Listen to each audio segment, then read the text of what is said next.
Olá pessoal, tudo bem? Eu quero agradecer a audiência de todos vocês e também agradecer ao convite do meu amigo Ricardo Thanos para que eu pudesse estar aqui hoje trazendo um assunto de bastante relevância e interesse a todos nós, que é falar sobre os bloqueios anestésicos no diagnóstico e tratamento das DPNs e dores orofaciais. Bom, antes de entrarmos efetivamente no assunto, eu preciso contextualizar a vocês um pouco sobre os anestésicos locais.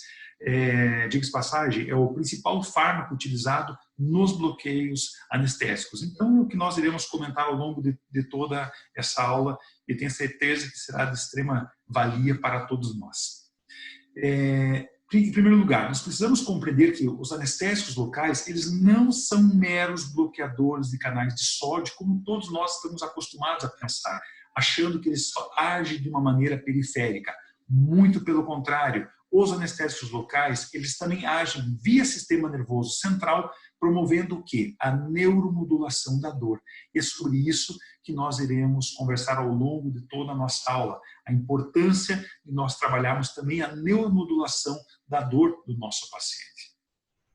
Em primeiro lugar, os anestésicos locais, eles diminuem os sinais neurais de transmissão da dor, que são carregados principalmente pelas fibras do tipo A delta e as fibras do tipo C, que são as fibras que levam essa informação dolorosa. E em condições terapêuticas, o nosso tratamento ele está fundamentado. Qual que é o esteio do nosso tratamento? Eu vou bloquear de maneira literal terminações nervosas periféricas que estão sensibilizadas e ou os pontos gatilhos miofaciais ativos, que são fontes irritativas e perpetuantes do controle da dor. De uma maneira bem resumida, como que isso acontece? Quais são os mecanismos relacionados à ação desses anestésicos locais? Vamos pensar da seguinte maneira: a partir do momento que for diagnosticada uma fonte dolorosa, seja ela um terminal periférico nervoso ou mesmo um ponto gatilho miofacial ativo, nós vamos proceder o quê? O bloqueio anestésico dessa região, a fim de reduzir o input, a fim de reduzir a aferência nociceptiva periférica que vai atingir o sistema nervoso central. E, consequentemente, nós iremos diminuir a hiperexcitabilidade neuronal, que está presente aonde? No complexo sensorial trigeminal. E isso vai propiciar a quebra do ciclo da dor e, de certa maneira, vai enfraquecer o quadro da sensibilização central. Condição esta, muitas vezes, presente aonde? Em pacientes com dor crônica. Isso vai fazer com que ocorra um aumento do limiar dos estímulos dolorosos. E também é importante salientar que a sensibilização central, ela explica os quadros de persistência das dores crônicas orofaciais. A importância de nós identificarmos e tratarmos tais situações. Diga-se de passagem, os bloqueios anestésicos, eles têm essa capacidade de diminuir esse quadro de sensibilização central desses pacientes. Por isso, nós temos que identificar e tratar as condições. Wolff define a sensibilização central como sendo uma amplificação de sinais neurais que parte da periferia e que atinge o próprio sistema nervoso central. E esses pacientes, eles chegam até nós com as seguintes condições. Primeiro, ele vai apresentar um quadro de aludínia, que por definição é um estímulo que não é para ser doloroso, só que o paciente acaba interpretando isso como algo doloroso. Também vai cursar com um quadro de hiperalgesia. É um estímulo que, por definição, é um estímulo que ele é doloroso, só que o paciente ele vai interpretar aquilo como algo muito mais doloroso. Também vai cursar com um aumento do campo receptivo. Em outras palavras, o termo em inglês significa sprouting, é um espalhamento da dor. Nós vamos observar que, em grandes situações de sensibilização central, a dor não fica confinada só a um único local. A dor, ela se espalha, vai promover dores referidas. Nós iremos comentar isso um pouco mais na sequência. E também ocorre uma dor prolongada, muitas vezes sem o estímulo inicial. E esse fenômeno, ele é denominado, digamos assim, fomentado por um mecanismo denominado de wind-up. Nós não iremos comentar agora, por questão de tempo, mas é algo que é muito interessante, que está relacionado com quadros de dor crônica e quadros de sensibilização central. Então, vamos fazer de conta da seguinte maneira. Esse paciente ele tem um estímulo nociceptivo em região de trajeto V3, ali no masseter, tá? Esse estímulo nociceptivo, ele é carreado pelas fibras do tipo A delta e pelas fibras do tipo C, passando pelo gânglio trigeminal, chegando até um complexo sensorial trigeminal, em particular na região do nervo subnúcleo caudal. Nessa região desse complexo sensorial trigeminal vai ocorrer a conexão com os neurônios de segunda ordem.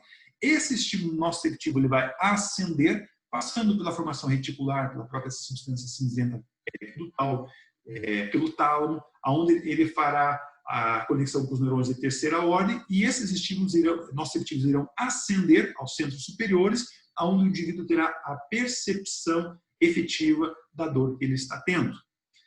Um detalhe importante, todos os estímulos também nociceptivos, os estímulos dolorosos provenientes de regiões cervicais altas, C1, C2 e C3, eles também convergem para a região do subnúcleo caudal. Diga-se de passagem, estímulos também trigeminais, região de face, todos eles também, esses estímulos dolorosos, vão para a região do subnúcleo caudal.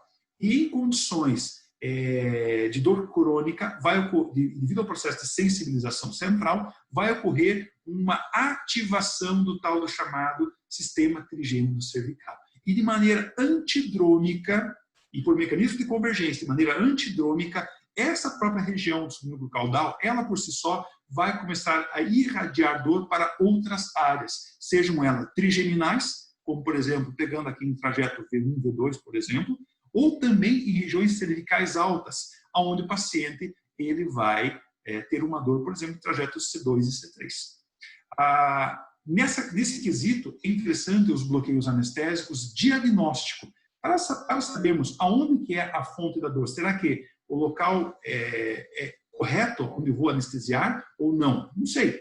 Então, a partir do momento que eu proceder um bloqueio anestésico, digamos, nesse trajeto V1, e se a dor não cessar, nesse ponto doloroso, eu sei que aqui nós estamos de frente a uma dor que ela é de origem referida. Agora, se eu conseguir identificar uma outra fonte dolorosa e eu proceder o bloqueio anestésico, e se essa dor cessar, eu sei que eu estou de frente literal para a fonte da dor, a origem da dor, o sítio da dor é essa região. Então, os bloqueios anestésicos, eu tenho uma propensão muito fácil de conseguir identificar a origem da dor específica ou não, das dores referidas. Isso é algo que é muito interessante com os bloqueios anestésicos. Então, nós devemos estabelecer um protocolo clínico de avaliação do limiar doloroso em áreas trigeminais e extratrigeminais. Nós devemos palpar o nosso paciente em terminações nervosas periféricas. Áreas trigeminais, por exemplo, região supraorbitária, supratrocular, região infraorbitária, aurículo-temporal. Regiões extratrigeminais, como por exemplo, o occipital maior, o nervo occipital menor, ou mesmo o nervo auricular magno. Essas são avaliações de terminações nervosas específicas. Nós também devemos palpar as regiões musculares dos nossos pacientes. Isso é algo fundamental. Então, o bloqueio seriado dessas regiões de cabeça e pescoço, ele vai produzir o quê? Um efeito benéfico nas síndromes dolorosas dos nossos pacientes, além de atingir outras regiões fora do território servido por esses nervos. Quando a gente comenta fora do território servido, está relacionado com os mecanismos de convergência que fazem as dores referidas à distância. Então, isso é importante nós salientarmos. E o correto manejo e identificação desses pontos gatilhos miofasciais ativos, eles podem impedir e reverter o desenvolvimento e a propagação da dor em condições crônicas, pois o seu bloqueio ele diminui a sensibilização central. Ou seja, o nosso foco tem que estar tanto em terminações nervosas periféricas, sejam trigeminais ou extratrigeminais, como também o foco tem que ser pontos gatilhos miofasciais ativos, que são fontes perpetuantes de dor e que todas essas situações, eles hipersensibilizam o sistema nervoso central. Então, urge-se a necessidade de identificar pacientes que são acometidos de sensibilização central. Caso contrário, vai predeterminar resultados insatisfatórios em pacientes refratários, que são os casos mais complexos, mais difíceis. Nós temos que ver o nosso paciente como um todo, isso é de uma maneira fundamental para um sucesso terapêutico desse paciente. E qual a definição do anestésico, do bloqueio anestésico? Então, ele consiste na sensação transitória de impulsos nervosos periféricos, usualmente com o propósito de aliviar a dor. Este procedimento minimamente invasivo ele tem sido utilizado em diversos quadros de cefaleias e também de neuropatias, tanto para fins de diagnóstico como para fins terapêuticos. E com isso eu consigo determinar, por exemplo, a causa anatômica de algumas dores. Digamos que um paciente meu ele chegou com uma dor em região orofacial, eu não sei se a dor é da ATM ou é de músculo. Se eu proceder, por exemplo, um bloqueio anestésico do nervo auriculotemporal, vou mostrar para vocês mais na sequência um caso clínico sobre isso. Se eu proceder um bloqueio anestésico no nervo auriculotemporal e a dor cessar, eu sei que a fonte da dor, a causa anatômica da dor, é a articulação temporomandibular desse paciente. Ou seja, pode estar com uma artralgia temporomandibular. E se não for a causa, ATM, então vai ser a região muscular propriamente dita. Eu consigo diferenciar uma dor local de uma dor referida, é o que nós vimos agora há pouco no exemplo anterior. Nós conseguimos diferenciar uma dor periférica de uma dor central e conseguimos também auxiliar na decisão de utilizar técnicas mais onerosas ou neuroablativas, como, por exemplo, em condições de bloqueios testes. Digamos que o meu paciente se beneficiou com um bloqueio do gânglio ciano-palatino, esse paciente ele é portador de uma dor neuropática pós-traumática, digamos. Ele se beneficiou desse bloqueio anestésico. Só que ele pode se beneficiar muito mais com outro procedimento neuroablativo, como, por exemplo, a radiofrequência pulsada. Então, essas técnicas elas também me permitem eu definir, digamos, condutas mais onerosas ou não para o paciente. Aqui alguns exemplos básicos de bloqueios nervosos periféricos, tanto trigeminais como extratrigeminais. Percebam vocês que todos eles são feitos, aqui eu estou fazendo pela técnica extraoral. Alguns bloqueios, como o infraorbital, o mentoniano, a gente consegue fazer pela técnica intraoral. E nós temos os bloqueios musculares, dos músculos da região de cabeça e pescoço, que também são fontes irritativas e perpetuantes da dor. Nós devemos identificar e tratar tais situações através dos bloqueios anestésicos. Aqui eu quero apresentar para vocês um caso bem interessante, um caso clínico de um protocolo terapêutico onde foi utilizado os bloqueios anestésicos. É um paciente com 56 anos de idade. Esse paciente chegou a mim com uma dor, uma queixa dolorosa muito intensa. Ele passou por uma cirurgia de implante dentário, onde que esse implante ele promoveu a compressão do nervo alveolar superior anterior. E como que esse paciente se chegou a mim? Como eu consigo caracterizar a dor desse paciente? Primeiro, ele tinha uma dor em queimação e ardência de frequência diária, contínua e intensidade inferior a VAS nunca menor do que 6. Que se iniciou imediatamente após a inserção do implante há 1 ano e 3 meses. Então, nós estamos de frente a um paciente com uma dor crônica, um paciente que apresenta sensibilização central. E a presença de sinais positivos somatosensoriais, ou seja, existe ganho sensorial, alodínia e hiperalgesia. Fator de alívio, absolutamente nada. E a região que nós observamos aqui nessa imagem, esse é o dermátomo correspondente à dor que o paciente sentia, a localização da dor. Diga-se de passagem, é o mesmo dermátomo do nervo infraorbital. E é nessa região que nós iremos proceder os bloqueios anestésicos. Bom, qual é o diagnóstico etiológico? Dor neuropática trigeminal pós-traumática.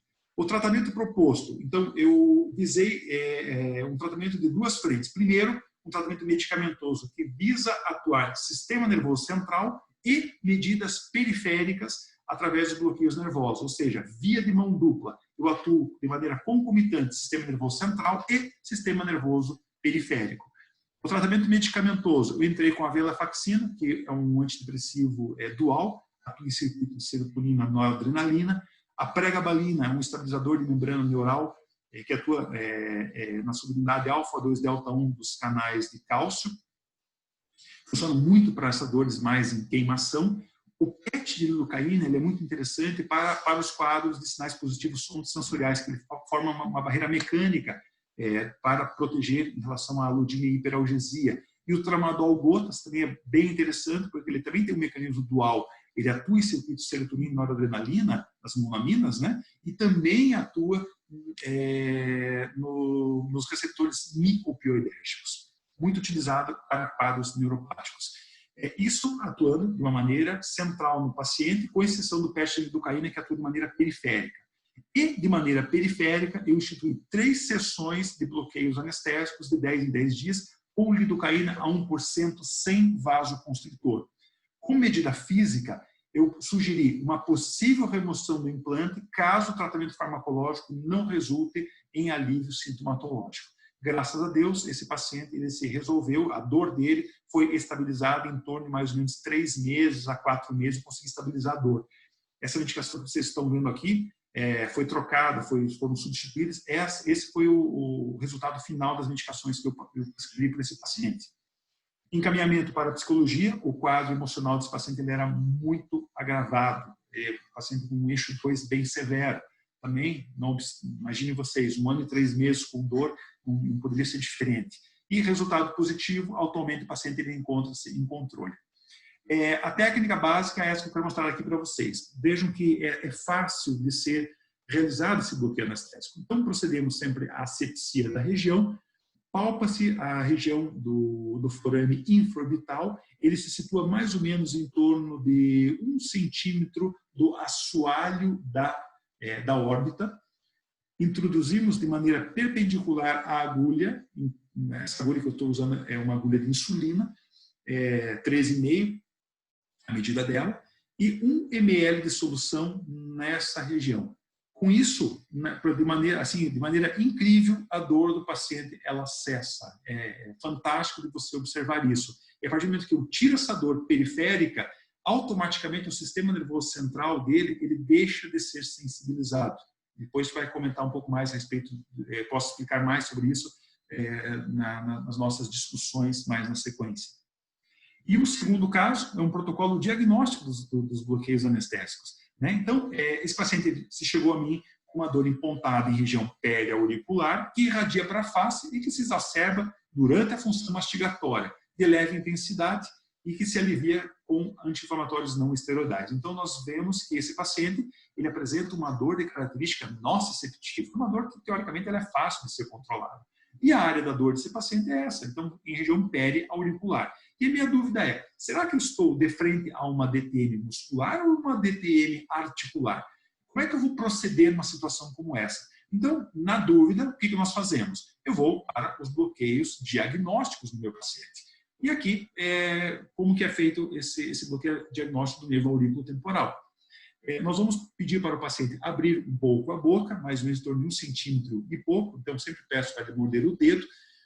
Com isso, eu consigo, aumenta-se um pouco mais esse espaço retrodiscal e a injeção ela é feita em frente ao tragus no polo posterior da ATM, paralelo à ATM. É importante salientar que essa injeção ela não é intraarticular, também nem poderia, uma agulha de insulina não entra na ATM, mas a solução ela é depositada dentro, nesse espaço posterior da articulação temporomandibular do paciente. Também a 1 ml. Se a dor cessar do meu paciente, nós estamos de frente a um quadro de uma artralgia. Então, provavelmente, esse paciente ele tem uma doença articular, que foi o caso desse paciente. O problema ali era uma artralgia temporomandibular. Se a dor não cessar, provavelmente a dor desse paciente é de ordem muscular. Qual é a mensagem que eu quero trazer para vocês no dia de hoje? Então, os bloqueios anestésicos, eles podem ser utilizados com finalidade diagnóstica, prognóstica, profilática e terapêutica no tratamento das DTMs e dores orofaciais. Nós precisamos entender que a sensibilização central é o principal mecanismo subjacente nas dores crônicas orofaciais, que leva à redução do limiar aos estímulos dolorosos e promove a perpetuação do quadro álgico. A importância de identificarmos e tratarmos pacientes que apresentem a sensibilização central. Então, quando você identifica e trata a síndrome da sensibilização central em casos crônicos, dentro de uma abordagem multidisciplinar e também o extrapolo para interdisciplinar, isso vai predizer o quê? Uma melhora da qualidade de vida e bem-estar aos nossos pacientes. Nós temos que identificar e tratar tais condições. E o conhecimento dos principais acidentes anatômicos de cabeça e pescoço e seus dermátomos correspondentes são condições essenciais na utilização das técnicas infiltrativas. Eu agradeço mais uma vez a audiência de vocês e coloco-me à disposição, logo mais na sequência, para conversarmos um pouco mais sobre os bloqueios anestésicos na nossa mesa redonda, logo mais na sequência. Obrigado, pessoal. Abraço.